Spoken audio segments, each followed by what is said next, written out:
test a man's strength and muscle power by tossing a tree trunk, a 150-pound tree trunk, end over end. And that's only the beginning of what these competitors have in store for them at this year's Highland Games in Balloch. To understand why these grown men are wearing skirts and tossing trees around, you have to look back at how the Highland Games got started. The haunting sound of a single bagpiper evokes the spirit of this beautiful yet foreboding land. The Highlands dominate the north and west of Scotland. This rugged mountainous region has acted as a fortress, protecting the Highlanders from all outsiders. In their isolation, they developed their own unique form of competition, the Highland Games. The mists of time have blurred the specific origins of these games, but essentially they were used by early clan chieftains. In preparation for battle, they had their warriors lift and toss heavy boulders to see who was the strongest. 900 years later, they're still at it. The pipers are still piping, the dancers are still dancing, and everywhere the tartans are still proudly worn. It's a page torn out of a history book. But a sense of history is not what drives today's Highland Games competitors. They're in it for the money, and they'll go wherever they have to get it. Tomorrow it's Stonehaven, Monday it's Burnt Island, Tuesday Inverary, Wednesday Loch, and Thursday Mull. I go home Thursday night. Alistair Gunn is typical of the new breed of Scotsmen that play in the Highland Games. He's more like a cowboy on the rodeo circuit than an ancient clansman down from the Highlands. His life is one of hotels, long drives, more hotels, and a never-ending schedule of events. You must remember, when we're throwing, it's like a decathlon. Today we're throwing 9 events. So can you imagine 9 events thrown in one afternoon, you know? I mean, Olympic athlete's going to do it, I don't think. You know, and we're doing it every day, so. Arriving at the field early, Alistair offered to shed light on an age-old Scottish mystery. Now you're going to see what the Scotsman wears under his kilt, but maybe not today. So instead, I asked him to demonstrate some of the finer points in how the events are played. This is a 16-pound hammer, which I quite enjoy. And you give it 4 swings, you just swing it around your head like that. Just like that. Woo. Okay, now you try it. Now, as you... Come on, 1, you can throw it. 2, 3. Throw it, throw it. Whoa! Oh, yeah, good. Oh. Super little toss. Did you hear what he said? Hey, super little toss. Alistair was beginning to tweak my competitive spirit, so I had to try again. Unfortunately, all I did was prove that these events are really much harder than they look. 6-pound weight. Over my head. Now I've got a bad back.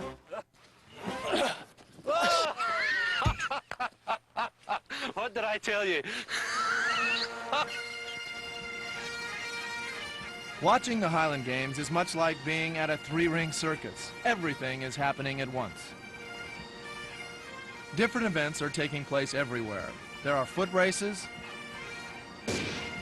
bike races, a unique kind of wrestling called Cumberland-style wrestling, and of course there are bagpipe competitions. Local bands compete on the basis of skill, appearance, and sound.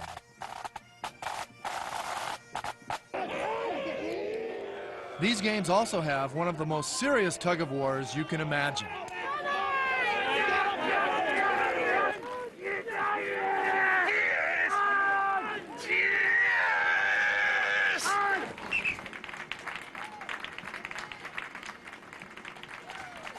But what brings out the big money players is what's considered the traditional Highland Games. Events like the hammer toss, shot put, 56-pound and over, weights for distance, and of course the caber toss. At stake today is more than clan pride. There's hundreds of dollars in prize money. It's said that the hammer toss got started in blacksmith shops. Young apprentices, feeling frisky after a day of banging horseshoes, decided to challenge each other to see how far into the pasture they could throw their hammers. 137.7. Today, the handle may be longer and the technique more refined, but the principle is still the same. A couple of hours into the competition, Alistair gave us an update on his performance. Well, the first event I was third. It was a 16-pound hammer, so wasn't too disappointed, but you get things like that happens.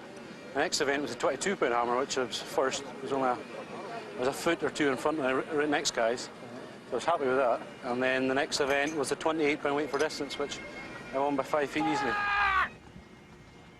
Alistair went on to snag another first place in the 56-pound weight for distance. But in the 16-pound shot put, he could only muster a second place, and in the 22-pound, only a fourth. But with enough cumulative points for a comfortable lead in the overall standings, Alistair had his eye on the big prize. No doubt everyone's favorite event of the day is the caber toss. Now the object is to lift this huge tree trunk or caber, balance it, then you run and toss it so that it flips end over end. Not an easy thing to do. And if you're a spectator, you better be on your toes. Now if you thought that looked dangerous, check this out. The officials of this toss should receive the Poor Planning Award for the day. Notice the tug-of-war going on in the background. Hard hats, anyone?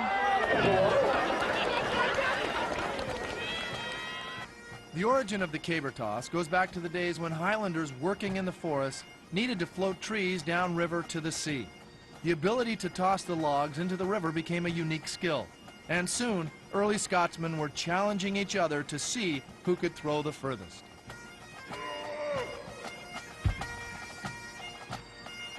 It seems this caber has been tossed one too many times, because when this man dropped it, it broke.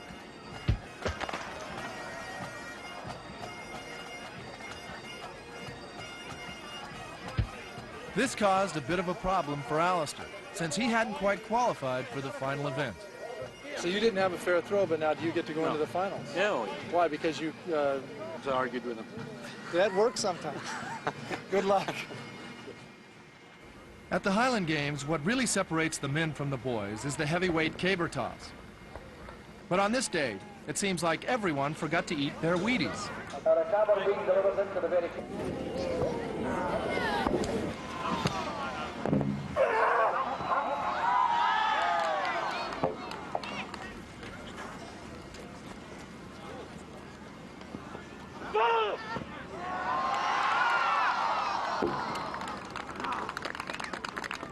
This is the 56 over, it's called. It's the 8th and final event. Up to this point, Alistair has won 3 events, which means he has some money in his pocket. But what he's really after is the overall championship and the trophy.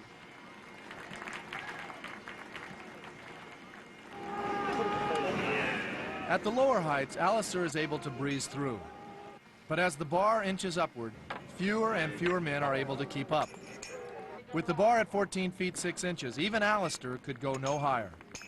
But lucky for him, clearing the bar at 14 feet today was good enough. The winner of the Valentine's World Heavyweight Championship, a big hand please for Alistair Gunn. Kevin Tom was second. It's been a long day.